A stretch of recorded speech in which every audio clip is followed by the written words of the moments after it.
What's up, guys? It is Frankie here. It is week 10. Can you believe it? We've already reached the double figures.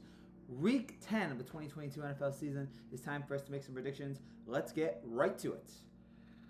We start with the Falcons Panthers. Oh gosh, another just useless Thursday night game in a division that should be classified as a hate crime. The NFC South right now, and these are two of the worst teams in it. I'll take the Falcons, but watch basketball this night. I recommend, now that baseball's over, watch NBA this night. Don't even bother watching this game. The Seattle Seahawks and the Tampa Bay Buccaneers. The Buccaneers are 1-point favorites at home. Seattle just keeps on rolling, man. They continue to play well. Geno Smith continues to be solid. Some great plays yesterday from Nwosu and Shelby Harris. Both played well on defense there. I mean, they're looking good. They're 6-3, a game and a half lead in the NFC West. Chance to go 7-3 heading into the bye if they beat Tampa Bay here. You gotta love what they're doing, playing well on both sides of the ball, and they definitely look like won the Russell Wilson trade here. But it's been a remarkable ride here for Seattle, beating Arizona yesterday. They continue to play well, and then Tampa Bay, they were lucky to get that win. I already wrote them off, and then somehow Tom Brady, he did the Michael Corleone and Godfather 3. Just when you thought he was out, he pulled you right back in and was able to come back down the field, win the game for Tampa Bay yesterday. I still have major concerns. Their offense is still pretty bad. Offensive line is useless. They're up there for worst. I mean, it's up them and like Cincinnati for like worst offensive lines in the NFL. I'm sure I'm missing a couple, but there's just so much. There's just nothing on offense from them. Right? There's nothing going. They don't know what they're doing. It seems like, and again, they were again. Thankfully, they got 16 points yesterday, but there's just nothing really sticking for them right now. And yeah, the defense looked better this week with Hicks and Davis and Murphy Bunting returning, but the offense right now, again, they got the touchdown late, but it's the play calling's been bad. I have not liked what Todd Bowles and Brian Leftwich have been doing. Julio Jones, whatever. I mean, what is that? 6 drops in this game today. So yeah, the receivers aren't helping. Brady's hasn't been great either. So with all of that, and I know I always should trust Tom Brady here, but I'm gonna roll with the Seahawks. The Seahawks are the hotter team. They might be the better team here. I mean, they might have the team that's got the fewer problems right now. So I'm actually going to roll with Seattle here. I'm going to roll with Geno Smith over Tom Brady, which is a sentence I can't believe I'm saying. Although I think Geno Smith did beat Tom Brady in 2013. But I'm going to roll with Geno Smith. I'm going to roll with the Seahawks. Give me Seattle +1 over Tampa Bay. The Minnesota Vikings and the Buffalo Bills. The Bills are 7.5-point favorites at home. Minnesota, I think they're for real. I'm starting to believe in Minnesota here. They look like a team for real. They have a 5-game lead in the loss column now in the NFC North. It looks like they've got the division on lock now that the Packers and Bears lost yesterday, and the Packers don't look like they're going to be competing at all this year. 4th game, which they've overcome a 4th-quarter deficit, and you saw another solid performance from Kirk Cousins. T.J. Hopkins had an incredible game, his best game of the year, 9 catches for 70 yards. Vikings just look great on the offensive side and defense as well. Really good all-around team here, and who knows? They could be a championship contender this year. Even with Kirk Cousins at the disposal, who I've always never been a fan of, he's been playing great, and the team around him has been looking solid. Bills here, on the other hand, they're still the best team in football, but God, I still believe they're the best team in football. But that was a rough one. That was a rough loss yesterday. Allen played terribly, and he was the MVP favorite. I think he still is. It's between him, Mahomes, and Hurts right now. I think it's a 3-way race between them. But I think he lost the solo lead yesterday with 2 interceptions. Again, he just looked bad. Was just out of sync. Made some terrible throws. And Stephon Diggs did not have a second-half reception. The Bills' run defense, and they're missing a couple guys, but they were concerned there. The last 2 games, they've allowed the 2 highest rushing totals of the season, 208 against Green Bay, 175 yesterday against the Jets. And I was just hoping the Jets would cover yesterday. I was shocked the Jets pulled off that victory. But, we'll get to the Jets later about how well they're playing and how Robert Saleh has just been coaching these guys and how much fun they are. But the Bills, they're still a great team. They're still a terrific team. But yesterday was one that just made you scratch your head. Offense couldn't really... They got the 2 rushing touchdowns early from Allen, and they couldn't do anything after that. I'm going to roll Minnesota here. I think the Bills win, but I do think Minnesota covers. I think Minnesota's a good enough team here. Dobbins is playing well enough, and I think they'll get to Buffalo's run defense. I think that they're going to cover the spread here. I think the Bills win by 4, maybe 3, but I think they will cover the 7.5-point spread here. I'm willing to trust the Vikings here in this game. I think the Bills win, but Minnesota covers in what will be a very interesting game there in Buffalo. And again, I think the Bills will win because they're going to be motivated after what happened yesterday. But I think the Vikings do cover this one. I think it'll be a close competitive game. Give me the Vikings plus 7.5. The Lions versus the Bears. I mean, good job Lions. Good job on getting the win yesterday. But I mean, they're still a bad team. But that was a great win. Chicago actually played well yesterday. Justin Fields looked really good. Maybe start to believe in Justin Fields a little bit, but I'm still not ready to totally buy it. This is still a game that's just whatever. These are two bad teams, and this really isn't what we're talking about. Give me the Bears minus 2.5. The Denver Broncos and the Tennessee Titans. The Titans are 2.5-point favorites. Denver coming off a bye where they beat Jacksonville in London. They needed that victory after everything that's happened for them here as of late. It was an ugly. I mean, 10 penalties in the first half. Russell Wilson, another terrible game, and they still won. Their offense is just dead there. Offense not making any big moves at all, and so major concern for them here. But they're coming off a bye, so you want to give them a little bit of a leeway there. Then you have Tennessee. I'm assuming Tannehill's going to be back this Sunday, but I have no idea. I mean, I will say this: if you tell me Malik Willis is starting, then I'm definitely not taking Tennessee. Then I'll take Denver and their struggling offense. But I mean, I give Tennessee credit. They hung in there. Vrabel's doing a terrific job. They did everything they could in that game, but eventually Hill's just nothing. And I was stunned at Henry not getting any carries. You know Willis isn't doing anything. Why not give Henry the ball a couple more times? But they only gave him 7 carries in the second half. That was a disappointment there. But I'm not going to kill them for losing. Look, again, they had a backup quarterback, and they hung in there against Kansas City. So credit to them. Not one receiver had a reception yesterday, so that's an issue. But I'm going to assume Tannehill's going to come back. They're going to be at home, and I'm going to assume that Tennessee's going to play a lot better than what they did here with Tannehill behind them, as opposed to Willis. I'm going to roll with the Titans here minus 2.5. I think they get the win here, and I'm assuming Derrick Henry's going to get the ball more this time. I would like to think they should. So give me Tennessee here over Denver minus 2.5. The Jacksonville Jaguars and the Kansas City Chiefs. The Chiefs are 9.5-point favorites. Jacksonville with a great come from behind victory against the Raiders. They have been either tied or had a lead in the fourth quarter in 5 of their 6 losses this year, but never got it done today or yesterday. They did, coming back from 17 down, making big plays on defense. And they need this because now they get 2 very difficult games in a row, Kansas City and then Baltimore. So if you want a little more momentum, this is the time to do it. And good game for Trevor Lawrence there, as the look terrific there against Raiders.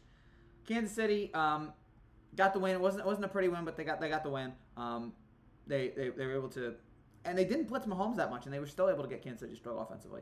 So yeah, they got pressure to Mahomes, sacked him 4 times. Harrison Butker has been a little bit of a concern here, but he did get the overtime winner, so I guess can't complain too much. But Kansas City's still the better team. They're still the more dynamic team. Mahomes, when he wants to, can still make great plays.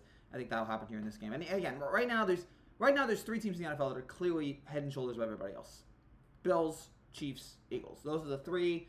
That's everybody. Those are the best teams. And then and those 3 quarterbacks are the MVP candidates in Allen, Mahomes, and Hurts. So those are the guys to look forward to right here. And I said we're going to see another great game from Kansas City. We're going to see another explosive game on offense. Jacksonville's going to try, but Kansas City's miles ahead of them, and that will show here in this game. 9.5 points. I'm loving the Chiefs here in this one. The Cleveland Browns and the Miami Dolphins. The Dolphins are 4-point favorites. Cleveland coming off a bye, where last week they on Monday night they got a shocking win against Cincinnati. I thought there was no way that was going to happen, but what a win that was for Cleveland. Not only beat Cincinnati, but to own them like that. And they needed that to stay alive here in the playoff picture, as we're getting closer and closer to the return of Deshaun Watson, who I'm sure has been spending all of his time being in massage parlors, waiting for his suspension to be over. Browns defense looked better. They've been awful all season. They were 30th in defensive efficiency, but they got to Burrow a couple times, and a lot actually in that game. So something to keep an eye on for Cleveland. But I got to roll with Miami here. That was an impressive one against Chicago. Justin Fields with the game of his life, and Miami went toe-to-toe for them. And yeah, they looked good. They looked solid, and they continue to be solid all season long. Defense made a couple big plays late. Miami's defense, they forced their offense to step it up, and the offense did. You worry about the defense here. That's probably their biggest concern. How bad their tackling has been. But look, they're going to need their defense has been a struggle all year, and they're going to need their offense to step up. But their offense has stepped up, and so I say in this game the offense will step up. I say it'll be another high-scoring game here, but in the end, Miami with the 4 points at home clicks it or finishes it, gets it done, and they will win this one here. 4 points, yeah, not all that much. I think Miami wins this one, maybe by about 7 over Cleveland. Give me the Dolphins -4. The Houston Texans and the New York Giants. The Giants are 7-point favorites. The Texans continue to be awful. I mean, they tried against Philadelphia. I think they covered the spread, so good for them. But, whatever. They tried. I mean, David Pierce, 35 yards. Or what was that? No, I'm sorry, 139 yards. So that was good. 35 yards the first week, 139 yards. So that was good, but yeah, you're not expecting anything from Houston here. Giants, you knew they were going to lose eventually. I mean, they've won like every game by like 4 or 5 points. You knew eventually it was going to happen, and they lost to Seattle, which fine. Seattle has been a much better team than anyone really is going to has thought about. 6-2 heading into they're 6-2 now, and now they got home games going up against Houston and Detroit. They're in a great position here to get a playoff spot. Both New York teams are actually in very good positions here. We'll get to the Jets in a little bit, but I said the Giants here against a Houston team that has been pretty non-existent all season long. I said they will keep it up here in this game. 7 points, I think, that is more than enough for the Giants, for Daniel Jones, for this defense, for Saquon. I think that's more than enough for these guys to get the win, to pull it off. They didn't make any changes really at the deadline. They like what the team they have, and I think that will show here in this game. I think this will be a great win for the Giants, and then we'll see a dynamic performance on both sides of the ball to carry the Giants to a win. Give me New York, -7. The New Orleans Saints and the Pittsburgh Steelers. The Saints are 2.5-point favorites. Now, we won't totally know what the Saints look like because they're going to play tonight against Baltimore. Saints coming off win against the Raiders. I almost put this game in the whatever kind of game, but the NFC South is so bad that the Saints still have a realistic shot of getting in. Even though Tampa made it a little bit more difficult with that win yesterday. Saints shut out the Raiders, so good win for them, but it's still a bad division. And the Saints just make so many mistakes. Steelers, I'm picking the Steelers here for a reason I can't really understand. I'm probably picking them because they're at home. I think that's what it is. I think they're at home. Somebody's got to win this game, and I don't really trust the Saints all that much. So I'm like, well, I can see this the kind of game where Pittsburgh somehow gets off the mat and wins this at home in a 2.5-point spread there. I mean, their defense, ever since TJ Watt went out, the defense is just dive-bombed. Their offense is inconsistent pretty much in every step, run game, pass game. Kenny Pickett's making rookie mistakes. The offensive line is just a bunch of penalties here. So this is a game that somebody is going to have to win, and I'm going to I'm gonna take the Steelers. I'm gonna say Steelers cover the spread here. It's 2.5. I can see the Steelers pulling off something here and getting the win. But yeah, this is not a desirable game. This is not a game that will be a prime showing on NFL Red Zone. Although maybe it might. Who knows? I guess if it's close. But this is not a game that I'll be firing up here. It's not the worst game of the week, but it's not desirable for me. Give me the Steelers plus 2.5. Speaking of undesirable games, Colts Raiders -6. Oh gosh, we're starting to see some really rough games here. Yeah, I'll take the Raiders -6, but why? Colts just got New England's awful, and the Colts are somehow worse. Well, again, I can't. They had a backup quarterback, so I can't complain too much. But whatever, Raiders -6. The Dallas Cowboys and the Green Bay Packers. The Cowboys are 5-point favorites. This was a game that I thought was weird. Is that they were promoting this game last week on Fox. Like Fox is so into this game. They were promoting it last week, not this week. Last week. They're so hyped for you to watch Cowboys Packers. Cowboys coming off a bye. Dallas 6-2, trounced the Bears.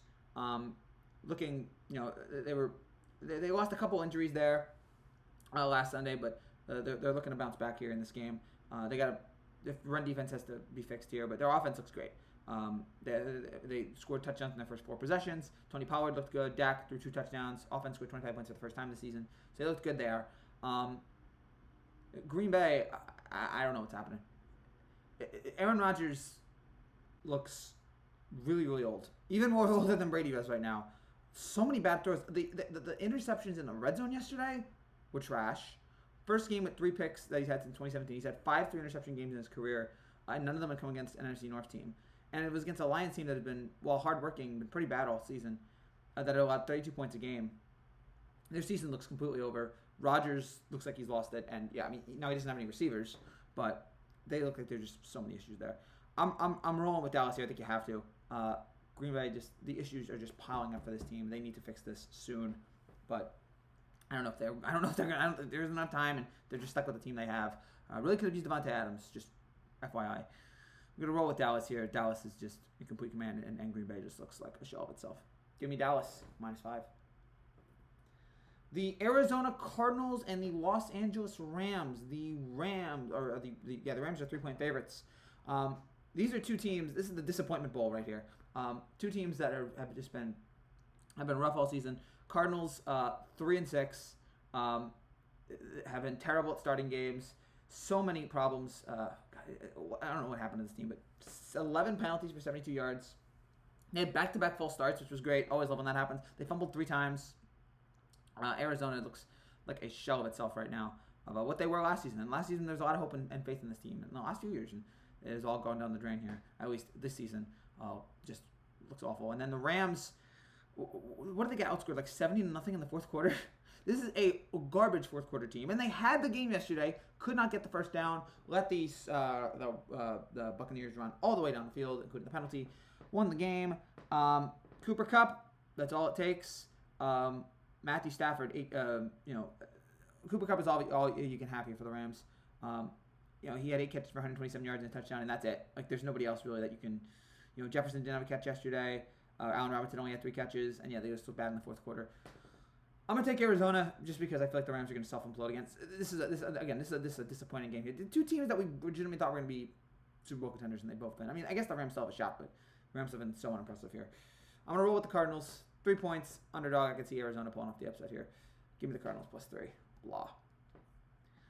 The Los Angeles Chargers and the San Francisco 49ers. The Niners are 7-point favorites. The Niners are coming off a bye. The Niners trading for Christian McCaffrey. I know I should talk about the Chargers first, but whatever. The Niners trading for Christian McCaffrey. And, he threw 4, ran, and caught a touchdown pass as they moved to 4-4 last week. He's only the 4th player since 1970 to complete the hat trick, first since LT in 2005. So now they enter the bye. They're in good shape here after they mowed down the Rams. Niners look like a Super Bowl contender here, amazingly. Chargers win against Atlanta. They needed that one, move to 5-3. They could get. They have a really tough strength of schedule. The strength of schedule is ranked 10th, so for the rest of the year, and they have had a bunch of injuries with guys like Kareem Allen and Mike Williams, Joey Bosa, Dustin Hopkins. Again, they're going to need them back, and then Austin Jackson been hurt. So I think the Chargers are just a depleted team right now, and San Francisco looks great all around. And I think we're going to see more from McCaffrey, more from Jimmy G, more from Kittle. Niners control this one here over the Chargers. Give me the Niners, -7. The Washington Commanders and the Philadelphia Eagles. The Eagles are 10.5-point favorites. Washington played a lot better than I thought they would yesterday. I really did not have them beating Minnesota, but they played well. They really hung in there. But unfortunately, just shooting itself in the foot here. And I do want to give Washington credit. It's a great time right now. They're about to maybe lose Dan Snyder here, so things are about to turn around, hopefully for the better. But the defense played well in the first 3 quarters, and they gave it up there in the fourth. Terrible unsportsmanlike conduct penalty by John Ridgeway. Taylor Heineke threw a pick, and then Minnesota was just able to get the field goal there at the end. I don't know how much longer they're going to have Heineke up in there. He's fine, but he hasn't really shown the consistency here. And Carson Wentz looks like he's going to return in 2 weeks, so maybe after this game is probably when we're going to see Wentz. But the Eagles right now, best team in the NFC by far. They're in complete control. They have an easy schedule coming up. They're 8-0. I still think they're going to slip. I don't know when they're going to slip, though. They're going to slip eventually. I feel like it's going to happen. I don't know if this team's going to go 16-0. I mean, it'd be nice, but I don't know if this team's going to go 16-0. So we got to find out where that loss is going to come. I don't think it's going to be here.